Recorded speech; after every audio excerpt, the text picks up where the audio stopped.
ಸತ್ಯ ಸರಸ್ವತಿ ಅಡುಗೆ ಮನೆಗೆ ಸ್ವಾಗತ. ನಾನು ಭಾರ್ಗವಿ.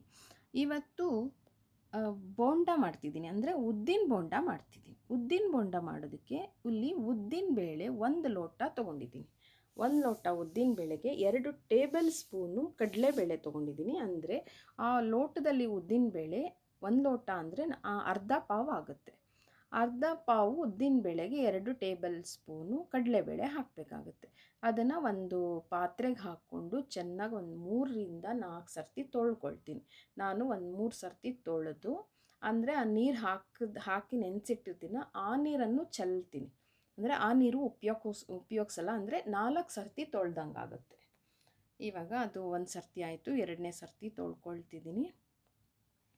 ಇದು ಯಾಕೆ ಈ ಥರ ತೊಳ್ಕೊಬೇಕಂದ್ರೆ ನಾವು ಒಂದೇ ಸರ್ತಿ ತೊಳೆದು ನಾವು ಮಾಡಿದಾಗ ಅದು ಒಂಥರ ಉದ್ದಿನಬೇಳೆ ವಾಸನೆ ಬಂದುಬಿಡತ್ತೆ. ಅದು ಆ ಬೋಂಡ ಅಷ್ಟು ಚೆನ್ನಾಗಿ ಅನಿಸಲ್ಲ. ಈವನ್ ಇದಕ್ಕೂ ಅಷ್ಟೇ, ಉದ್ದಿನ ವಡೆಗೂ ಅಷ್ಟೇ, ಚೆನ್ನಾಗಿ ತೊಳೆದಾಗ ನಿಮಗೆ ಬೋಂಡ ವಡೆ ಎಲ್ಲನೂ ಚೆನ್ನಾಗಿ ಬರುತ್ತೆ. ಹಾಗಾಗಿ ಅದನ್ನು ಚೆನ್ನಾಗಿ ತೊಳ್ಕೊಬೇಕು. ನೋಡಿ, 3 ಸರ್ತಿ ತೊಳೆದೆ. ಅದನ್ನು ನೀರು ಹಾಕಿಬಿಟ್ಟು ನಾನು ಇದು ಪಾತ್ರೆ ಸ್ವಲ್ಪ ಚಿಕ್ಕದಾಯಿತು ಅನ್ನಿಸ್ತು, ಹಾಗಾಗಿ ಇನ್ನೊಂದು ಪಾತ್ರೆಗೆ ಹಾಕ್ಕೊಂಡು ಅದನ್ನು ಒಂದು ತಟ್ಟೆ ಮುಚ್ಚಿ ಒಂದು 3 ಗಂಟೆ ನಾನು ನೆನೆಯಕ್ಕೆ ಬಿಟ್ಬಿಡ್ತೀನಿ. 3 ಗಂಟೆ ಆದಮೇಲೆ ನೋಡಿ ತೋರಿಸ್ತೀನಿ. 3 ಗಂಟೆ ನೆಂದಿದೆ. ಇವಾಗ ಈ ಥರ ಚೆನ್ನಾಗಿ ನೆಂದಿದೆ. ಈಗ ಅದಕ್ಕೆ ಹಾಕೋ ಮಸಾಲೆ ಹೇಳ್ತೀನಿ.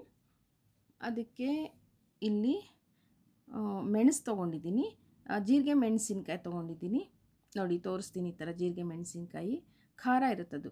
ಜೀರಿಗೆ ಮತ್ತು ಇಂಗು ತೊಗೊಂಡಿದ್ದೀನಿ. ಒಂದು ಅರ್ಧ ಸ್ಪೂನ್ ಜೀರಿಗೆ, ಇಂಗು, ಕರಿಬೇವು, ಶುಂಠಿ, ಕರಿಬೇವು, ಕೊತ್ತಂಬರಿ ಸೊಪ್ಪು, ರುಚಿಗೆ ತಕ್ಕಷ್ಟು ಉಪ್ಪು, ಇಷ್ಟು ತೊಗೊಂಡಿದ್ದೀನಿ. ಇವಾಗ ಇದನ್ನು ಮಿಕ್ಸಿಗೆ ಹಾಕ್ಕೋತೀನಿ. ನುಣ್ಣಗೆ ರುಬ್ಬೋಬೇಕು. ಅಂದರೆ ಗ್ರೈಂಡರಲ್ಲೂ ರುಬ್ಬೋದು. ನಾನು ಕಡಿಮೆ ಮಾಡ್ತಿರೋದ್ರಿಂದ ನಾನು ಇದು ಮಿಕ್ಸಿನಲ್ಲೇ ನಾನು ರುಬ್ಕೋತೀನಿ. ಅಂದರೆ ರುಬ್ಬೋವಾಗ ಸ್ವಲ್ಪ ನೀರು ಹಾಕಿ ರುಬ್ಕೊಳ್ಳಿ, ಆವಾಗ ಚೆನ್ನಾಗಿ ಬರುತ್ತೆ. ಆ ನೀರನ್ನು ಈ ನೀರು ಉಪಯೋಗಿಸಲ್ಲ, ನಾನು ಬೇರೆ ನೀರನ್ನು ತೊಗೊಂಡು ಒಂದು ಸ್ವಲ್ಪ, ನೋಡಿ ನಾನು ಇವಾಗ ಒಂದು ಸ್ವಲ್ಪ ಹಾಕ್ತೆ, ಮಧ್ಯೆ ಒಂದೊಂದು ಸ್ಪೂನ್ 2 ಸ್ಪೂನ್ ನೀರು ಹಾಕಿ ಗಟ್ಟಿಯಾಗಿ ರುಬ್ಕೋತೀನಿ. ನೋಡಿ ಇವಾಗ ರುಬ್ಬಿದ್ದೀನಿ. ಅದನ್ನು ತೊಗೊಂಡು ಒಂದು ನೀರಿಗೆ ಹಾಕಿದ್ರೆ ಅದು ತೇಲ್ಬೇಕು. ನೋಡಿ ತೇಲ್ತಿದೆ. ಈ ಥರ ಆದಾಗ ನಿಮಗೆ ಬೋಂಡ ಚೆನ್ನಾಗಿ ಬರುತ್ತೆ. ನೋಡಿ ಈ ಥರ ಆಗಬೇಕು. ಇವಾಗ ಅದು ಪಾತ್ರೆಗೆ ತೆಕ್ಕೋತೀನಿ. ಆ ಉದ್ದಿನ ಬೇಳೆ ರುಬ್ಬಿರೋದೆಲ್ಲ ಆ ಪಾತ್ರೆಗೆ ಹಾಕ್ಕೋತೀನಿ.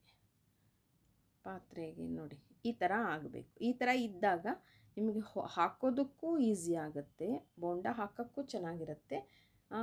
ಅಂದರೆ ಚೆನ್ನಾಗಿ ರುಬ್ಕೋಬೇಕು, ರುಬ್ಬೋದೇ ಮುಖ್ಯ. ತುಂಬ ಚೆನ್ನಾಗಿ ರುಬ್ಬಬೇಕು. ನೋಡಿ ಆಯಿತು, ಎಲ್ಲ ರುಬ್ಬಿದ್ದು ಇದನ್ನ ಹಾಕ್ಕೊಂಡೆ. ಈಗ ಒಂದೊಂದೇ ಆ ಜೀರಿಗೆ ಮೆಣಸಿನ್ಕಾಯಿ ಇಟ್ಕೊಂಡಿದ್ದೀನಲ್ಲ, ಅದನ್ನು ಮತ್ತು ಮೆಣಸು ಎರಡನ್ನು ಒಂದು ಕುಟಾಣಿನಲ್ಲಿ ಕುಟ್ಟಿ ಹಾಕ್ತೀನಿ. ಅದು ಮೆಣಸು ಬಂದು 1/4 ಟೀ ಸ್ಪೂನ್ ಇದೆ, ಜೀರಿಗೆ ಮೆಣಸು ಬಂದು ಒಂದು ಅರ್ಧ ಟೀ ಸ್ಪೂನ್ ಹಾಕ್ತಿದ್ದೀನಿ ಅಷ್ಟೇ. ಅದನ್ನು ಚೆನ್ನಾಗಿ ಕುಟ್ಕೊಂಡು ಆ ಪುಡಿನೂ ಹಾಕ್ಕೊಳ್ತೀನಿ. ಕೆಲವರು ಅರ್ಧಂಬರ್ಧ ಕುಟ್ಟಿ ಹಾಕ್ತಾರೆ. ನಮ್ಮ ಮನೆಯಲ್ಲಿ ಅಂದರೆ ಎಲ್ಲರೂ ತಿನ್ಬೋದಲ್ಲ, ವಯಸ್ಸಾದವ್ರಿಗೂ ಬೇಕಂದ್ರೆ ಅವರು ತಿಂದರೆ ಅವ್ರಿಗೂ ಆಗುತ್ತೆ, ಚಿಕ್ಕ ಮಕ್ಕಳು ಕೊಡೋಕ್ಕೂ ಆಗುತ್ತೆ. ಹಾಗಾಗಿ ಅದನ್ನು ಇವಾಗ ಹಿಂಗೆ ಹಾಕಿ ಜೀರಿಗೆನ ಕೈಯಲ್ಲಿ ಚೆನ್ನಾಗಿ ಹಿಂಗೆ ಉಜ್ಜಿ ಹಾಕ್ತಿದ್ದೀನಿ. ಚೆನ್ನಾಗಿ ಉಜ್ಜಿ ಹಾಕಿ ಈಗ ಶುಂಠಿ ಹಾಕ್ತೆ, ಅದು ಅರ್ಧ ಇಂಚು ಶುಂಠಿ ತುರಿದಿಟ್ಕೊಂಡಿದ್ದೆ. ಕರಿಬೇವು ಹಾಕ್ತೀನಿ, ಒಂದೇ ಎಸ್ಲು ಕರಿಬೇವನ್ನ ಹೆಚ್ಕೊಂಡು ಇಟ್ಕೊಂಡಿದ್ದೆ. ಕೊತ್ತಂಬರಿ ಸೊಪ್ಪು ಹಾಕ್ತಿದ್ದೀನಿ, ಸಣ್ಣಗೆ ತೊಳೆದು ಸಣ್ಣಗೆ ಹೆಚ್ಚಿ ಹಾಕ್ತೆ. ಇವಾಗ ರುಚಿಗೆ ತಕ್ಕಷ್ಟು ಉಪ್ಪು 1 ಟೀ ಸ್ಪೂನ್ ಹಾಕ್ತಿದ್ದೀನಿ ನಾನು. ಒಂದು ಚಿಕ್ಕ ಸ್ಪೂನ್, ಅದು ಟೀ ಸ್ಪೂನು ಅಲ್ಲ, 1ರಿಂದ 1 ಟೀ ಸ್ಪೂನ್ ಅಷ್ಟೇ. ಕಡಿಮೆ ಹಾಕ್ಕೊಂಡ್ರೆ ಒಳ್ಳೆಯದು. ಜಾಸ್ತಿ ಹಾಕ್ಬಿಟ್ರೆ ನಿಮಗೆ ಚೆನ್ನಾಗಿ ಇರಲ್ಲ, ಬೇರೆ ಯಾವ ಟೇಸ್ಟು ಗೊತ್ತಾಗಲ್ಲ. ಇದು ಇವಾಗ ಈ ಕೈಯಲ್ಲಿ ನಾನು ಹೀಗೆ ಕೈಯಾಡಿಸ್ತಿದ್ದೀನಲ್ಲ, ಈ ಥರ ನಿಮಗೆ ಒಂದು 5 ನಿಮಿಷ ಮಾಡಿಕೊಂಡ್ರೆ ಬೋಂಡ ತುಂಬ ಚೆನ್ನಾಗಿ ಬರುತ್ತೆ. ನಾನು ನಿಮ್ಗೆ 5 ನಿಮಿಷ ತೋರ್ಸೋಕ್ಕಾಗಲ್ಲ, ತುಂಬ ಲೆಂತಿ ಆಗುತ್ತೆ ವಿಡಿಯೋ ಅಂತ. ನಾನು 5 ನಿಮಿಷ ಅದನ್ನು ಚೆನ್ನಾಗಿ ಕೈಯಾಡಿಸಿದ್ದೀನಿ. ಹಿಂಗೆ ಕೈ ಆಡಿಸ್ಬೇಕು ಚೆನ್ನಾಗಿ ನೋಡಿ. ಈ ಥರ ಬೀಳಬೇಕು. ಆವಾಗ ನಾವು ಕೈಯಲ್ಲಿ ಹಿಂಗೆ ಮಾಡಿದಾಗ ಆ ಥರ ಬೀಳುತ್ತೆ.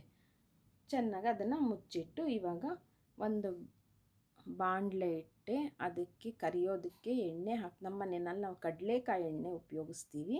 ಕಡಲೆಕಾಯಿ ಎಣ್ಣೆ ಹಾಕಿದೆ. ಎಣ್ಣೆ ಹಾಕಿದ್ಮೇಲೆ ಸ್ಟವ್ ಆನ್ ಮಾಡ್ಕೋತೀನಿ. ಒಂದು ಸ್ವಲ್ಪ ಕಾಯಲಿ, ಬಿಸಿ ಆಗಲಿ ಎಣ್ಣೆ.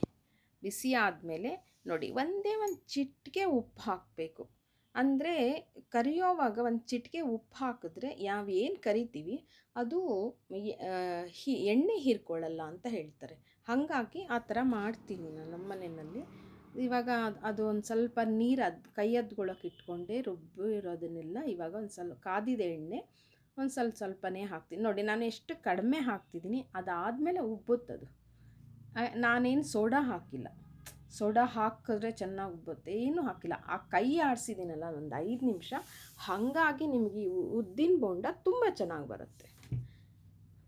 ಯಾವುದು ಖಾರ ಮತ್ತು ಉಪ್ಪು ಯಾವುದೂ ಜಾಸ್ತಿ ಹಾಕಿಲ್ಲ, ಎಲ್ಲ ಹದವಾಗಿ ಹಾಕಿರೋದ್ರಿಂದ ನಿಮಗೆ ಎಲ್ಲರೂ ತಿನ್ನೋಕ್ಕಾಗುತ್ತೆ ನೋಡಿ.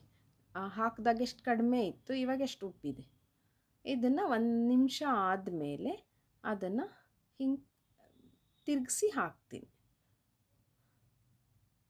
ತಿರುಗಿಸಿ ಹಾಕಿ ಅದನ್ನು ಒಂದು ಅರ್ಧ ಬೇಯಿಸ್ಕೊಳ್ತೀನಿ.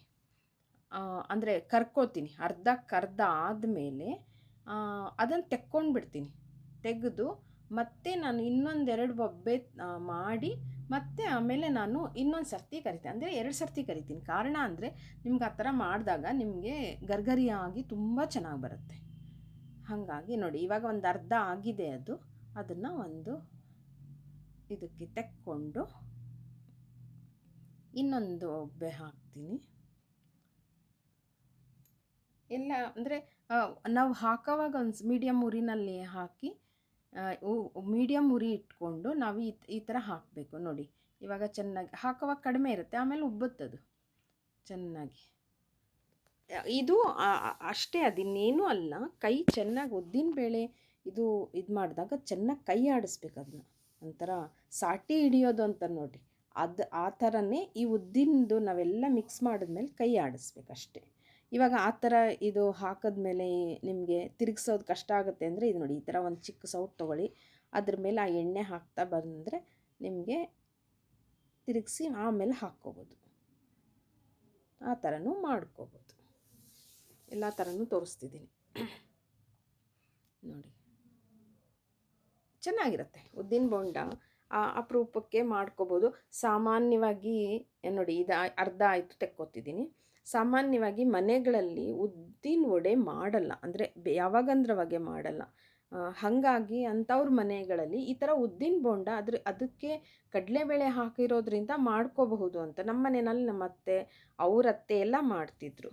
ಹಾಗಾಗಿ ನಮ್ಮ ಮನೆಯಲ್ಲಿ ಈ ಥರ ಉದ್ದಿನ ಬೋಂಡ ನಮ್ಮ ಮನೆ ಯಾವಾಗ ಬೇಕು ಅಂದರೆ ಯಾರನ್ನ ಬಂದರೆ ಹೀಗೆಲ್ಲ ಮಾಡ್ತೀವಿ. ಉದ್ದಿನ ಬೋಂಡನ ತುಂಬ ಇಷ್ಟಪಟ್ಟು ತಿಂತಾರೆ. ಇದ್ರ ಜೊತೆ ಒಂದು ಕಾಯಿ ಚಟ್ನಿ ಈ ಥರ ಮಾಡಿಕೊಂಡಾಗ ತುಂಬ ಚೆನ್ನಾಗಿರುತ್ತೆ ಅದ್ರ ಜೊತೆಯಲ್ಲಿ.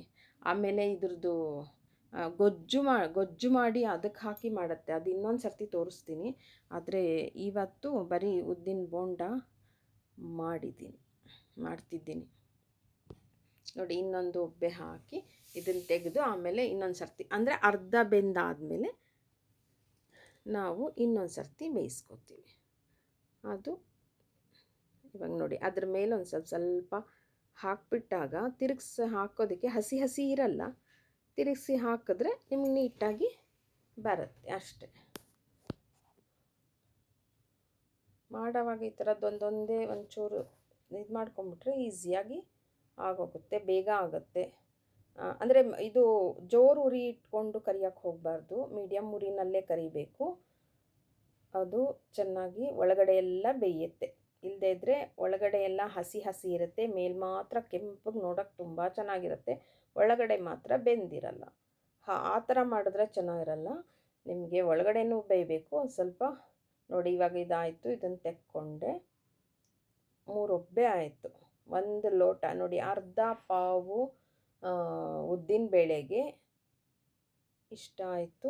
ಇವಾಗ 2 ಸರ್ತಿ ನಾನು ಇನ್ನೊಂದು ಸರ್ತಿ ಕರ್ಕೊಂಡ್ಬಿಡ್ತೀನಿ, ಅಂದರೆ ಅರ್ಧ ಕರ್ದಿದ್ದೀನಲ್ಲ.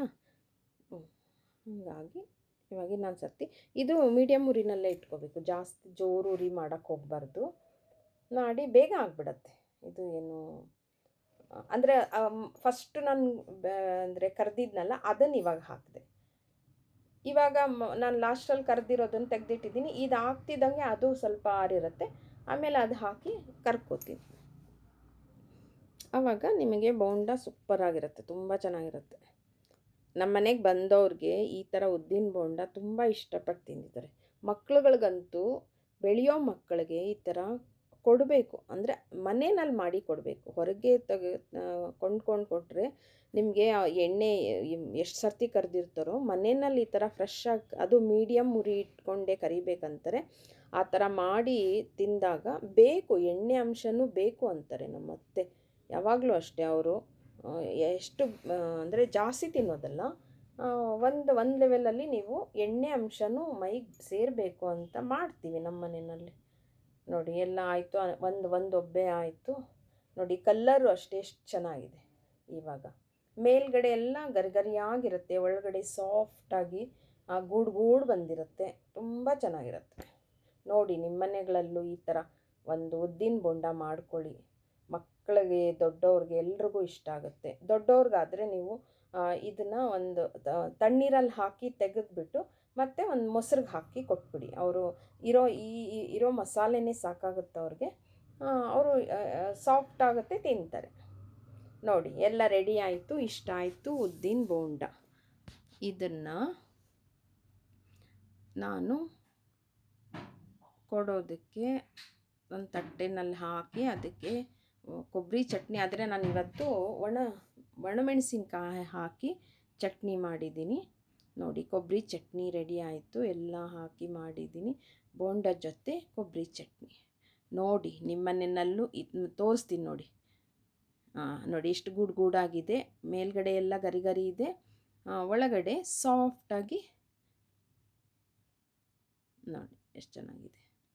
ನೋಡಿ ನಿಮ್ಮ ಮನೆಯಲ್ಲೂ ಈ ಥರ ಒಂದು ಉದ್ದಿನ ಬೋಂಡ ಮಾಡಿಕೊಂಡು ತಿಂದು ಹೇಗೆ ಬಂತು ಅಂತ ಹೇಳಿ. ನನ್ನ ಚಾನಲ್ ಸಬ್ಸ್ಕ್ರೈಬ್ ಮಾಡಿ, ಶೇರ್ ಮಾಡಿ, ಸಪೋರ್ಟ್ ಮಾಡಿ. Thank you.